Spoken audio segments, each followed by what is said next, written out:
श्री सद्गुरुदेव भगवान की जय। श्री सीताराम सरकार की जय। श्री राधा रमण लाल की जय। श्री गौरी शंकर महादेव की जय। सभी दर्शकों और भक्तों को कोटि कोटि प्रणाम। सबको प्रेम भरा जय जय श्री राधे, जय जय श्री सीताराम। बहुत ही महत्वपूर्ण विषय है और जितने भी साधक हैं बहुत ध्यान से सुनेंगे। देखिए, चाहे जितना भी हम दुख में क्यों न हो, चाहे जैसी भी हमारी परिस्थिति क्यों न हो, अगर हम बड़े से बड़े दुख में व्यथित होना नहीं चाहते हैं, आप सच मानिएगा इस बात को, तो हमें अपना संबंध अपने प्रभु से दृढ़ करना होगा। एकमात्र भगवान की भक्ति ही है जो आपको सहारा दे सकती है, दूसरा कोई उपाय नहीं। क्योंकि आप देखेंगे, किसी भी जीव को देखेंगे, वो किसी न किसी के सहारे रहना चाहता है, किसी न किसी के आश्रित होना चाहता है, और जिसके आश्रित होना चाहता है वो सर्वसमर्थ हो, ये भी है।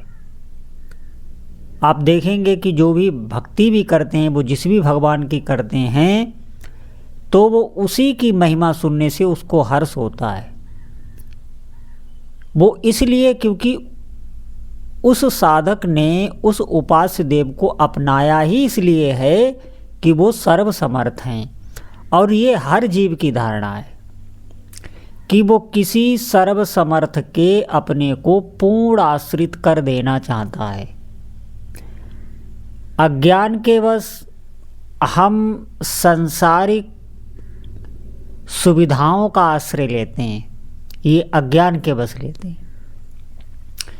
हमें लगता है इनसे हमारी सुरक्षा हो जाएगी, हमारे पास बहुत धन होगा तो हम बच जाएंगे, रोगों से बच जाएंगे, हम अच्छी तरीके से अपना स्वास्थ्य या इलाज करा सकते हैं, कोई दुर्घटना हो गई तो भी हम बच सकते हैं। वो धन को एक बल समझकर स्वीकार किए हुए है।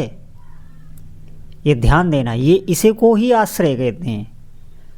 आश्रय का मतलब है कि हम संपूर्ण अपना जीवन जिस पर समर्पित करते हैं और मन में सोचते हैं कि इससे हमारी पूर्ण रक्षा हो जाएगी, एक सहारा। और हमारे भीतर एक बात ये अवश्य रहती है, कोई ऐसा एक प्रीतम हो, साथी हो, जो कभी भी हमें ना छोड़े। ये सबके भीतर है, चाहे वो किसी मत पंथ का हो, चाहे किसी भी संप्रदाय का हो।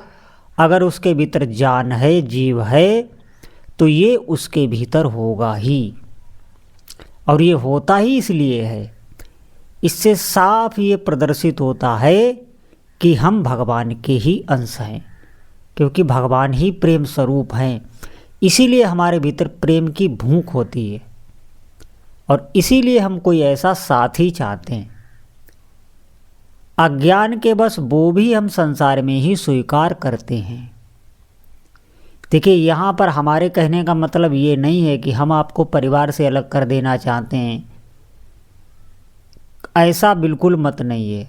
हमारा मत है कि हम भीतर ही भीतर भगवान से अपना संबंध दृढ़ करें, और जो भी हमारे सगे संबंधी हैं, जो भी हमें प्रभु की तरफ से मिले हुए हैं, हमने प्राप्त नहीं किए, हमें मिले हुए हैं, क्योंकि हम जहाँ पैदा हुए स्वाभाविक ही वो प्रभु, वो एक विधान के अंतर्गत हुआ है, प्रभु की प्रेरणा से ही हुआ है। इसीलिए हमें वहाँ बहुत ही प्रेम पूर्वक, बहुत सौहार्द से व्यवहार करना चाहिए। लेकिन इस बात को आप समझें कि संसार में किसी के प्रति भी अगर आपका बहुत प्रगाढ़ प्रेम है, आसक्ति है, तो आप ध्यान दें कि उस व्यक्ति के भीतर भी आपकी ही तरह मन है, उसके भी इंद्रियां हैं, वो भी अपनी इंद्रियों से सुख भोगता है जैसे आप भोगते हैं, उसे भी अपना शरीर प्रिय है। इसलिए वो पूरा पूरा आपका नहीं हो सकता। ये बिल्कुल सत्य बात है। किसी न किसी अंश में वो आपसे दूर है, चाहे कितना भी आप उसे अपना समझते हो, क्योंकि वो भी आपकी तरह मन से इंद्रियों द्वारा भोग करता है, और भोगी व्यक्ति किसी का भी अपना नहीं हो सकता। कोई न कोई स्वार्थ अवश्य ही रहता है। ये बात ध्रुव सत्य है। ये हमारी मनमानी बात नहीं है, ये शास्त्रों की बात है और संतों की शोध की हुई बात है। वो एकमात्र प्रभु ही हैं जो आपके पूरे पूरे हो सकते हैं, और हर परिस्थिति में, हर काल में आपका साथ दे सकते हैं। जैसे कोई प्रकट व्यक्ति देता है, ऐसे ही आपको अनुभव हो सकता है। ये बात है कि हमारे अंतःकरण की स्थिति जब भजन करते करते ऐसी हो जाती है, तब ये होता है। अभी आप कहेंगे हम भजन कर रहे हैं, कोई प्रकट अनुभव तो भगवान का है नहीं, तो आप निश्चित मानिए हम अनंत काल से इसी संसार में सुख दुख और सभी व्यवहार जो भी कर रहे हैं, ऐसे व्यवहार करते आए। हमारे चित्त में बहुत से संस्कार इस संसार के ही हैं, हम उनसे हट ही नहीं पाते। वो नष्ट हो तब ना हमें भगवान की अनुभूति हो, और वो केवल भजन से नष्ट होते हैं। भगवान का नाम जब बहुत आवश्यक है, बहुत ही आवश्यक है, और इसी से भक्ति प्राप्त होती है, और भक्ति से ही जीवन सुखद हो सकता है। नहीं तो आप निश्चित मानिए आपके पास सभी भौतिक सुख सुविधाएं हों, शासन भी आपके पास हो, आपके पास लौकिक शक्तियां भी हों, शासन भी हो, लेकिन फिर भी आप दुखी ही रहेंगे, अभावग्रस्त रहेंगे, आपको सुख प्राप्त नहीं हो सकता। क्योंकि जहाँ भी आपने आसक्ति की है, भले ही वो शासन में की है, धन में की, जहाँ भी की, उसका वियोग होना, उसका नष्ट होना निश्चित ही है, और आपको फिर दुख प्राप्त होगा। इसीलिए हमें केवल और केवल भगवान के भजन का सहारा लेकर अगर हम संसार में कूदते हैं, व्यवहार कर रहे हैं, तो हर परिस्थिति में, दुख की घड़ी में वो नाम आपके चित्त को खींच लेगा और प्रभु में लगा देगा, आपको विशेष सुख का अनुभव कराएगा। ये भजन का प्रभाव होता है। इसीलिए मैं बार बार कहता हूँ कि जीवन में भजन को महत्व दो, और ये सभी बातें इसीलिए ही हैं कि भजन का, नाम जप का महत्व आपके चित्त में दृढ़ हो। जब तक महत्व नहीं है, ये ध्यान देना, तो नाम जप हमारा ऐसे ही छूटता रहेगा। हम कितने बड़े ही नाम जापक क्यों ना हो, जब कोई ऐसा आकर्षण हमारे सामने आएगा, ऐसी परिस्थिति आएगी, तो उसमें हम खो जाएंगे, भूल जाएंगे नाम को, और यही बहुत बड़ी हानि होती है।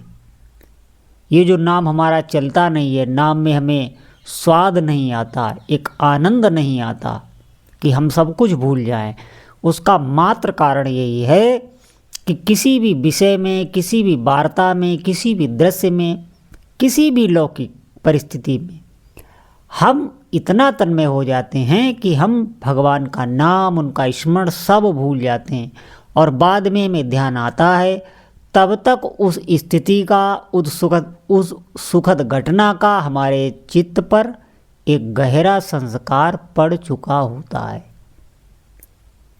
इसीलिए बार बार कहना है कि नाम का अभ्यास अधिक से अधिक करें।